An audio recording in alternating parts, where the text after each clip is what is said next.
ಇದು ಸಂಕೇಶ್ವರ ಹುಕ್ಕೇರಿ ತಾಲೂಕು ಬೆಳಗಾಂ ಡಿಸ್ಟಿಕ್ಕು ಸಂಕೇಶ್ವರ ಅಂತ ಊರಿದು. ಇದು ಹಿರಣ್ಯಕೇಶಿ ನದಿ ನಮ್ಮ ಊರಿಗೆ ಬರೋದು.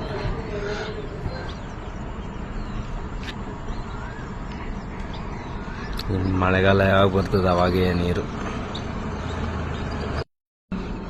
ಈ ಥರ ಯಾಕಾಗಿದೆ ಅಂದರೆ ಈ ಸಾರಿ ಅದು ಬ್ರಿಡ್ಜ್ ಕಾಣ್ತಾ ಇದೆಯಲ್ಲ ಹೊಸದು ನಿಮಗೆ, ಇದು ಕನ್ಸ್ಟ್ರಕ್ಷನ್ ಸ್ಟಾರ್ಟ್ ಆಗಿತ್ತು. ಅದ್ರ ಸಲುವಾಗಿ ಆ ಕಡೆ ನೀರೆಲ್ಲ ಹೋಲ್ಡ್ ಮಾಡಿದ್ದಾರೆ. ಆ ಕಡೆ ಇನ್ನೊಂದು ಸ್ಮಾಲ್ ಬ್ರಿಡ್ಜ್ ಇದೆ ನೀರು ಸ್ಟೋರೇಜ್ದು, ಅದಕ್ಕೋಸ್ಕರ ಅಲ್ಲಿ ಹೋಲ್ಡ್ ಮಾಡಿದ್ರೆ ಅದಕ್ಕೆ ನೀರು ಬಿಟ್ಟಿಲ್ಲ. ಯಾಕಂದರೆ ಅವರು ಆ ಕಡೆ ಊರಿಗೆ ಎಷ್ಟು ಬೇಕು ನೀರಲ್ಲಿ ಹಿಡ್ಕೊಂಡು ಇಡ್ತಾರೆ. ಬಟ್ ಇಲ್ಲಿ ಕನ್ಸ್ಟ್ರಕ್ಷನ್ ಆಗ್ತಾ ಇದೆ ಇಲ್ಲಿ ಬಿಟ್ವೀನಲ್ಲಿ, ಅದಕ್ಕೋಸ್ಕರ ಈ ಕಡೆಯಿಂದ ಈ ಕಡೆ ನೀರಿಲ್ಲ ಆಗಿದೆ ಈಗ. ಬಟ್ ನೆಕ್ಸ್ಟ್ ಇಯರ್ ಮತ್ತೆ ಫುಲ್ ಇರ್ತದೆ ನೀರಿದು. ಇದೇ ಬ್ರಿಡ್ಜ್ ನೋಡಿ, ಹಿಂಗೆ ಹೇಳ್ತಾ ಇದ್ನಲ್ಲ ನನಗೆ,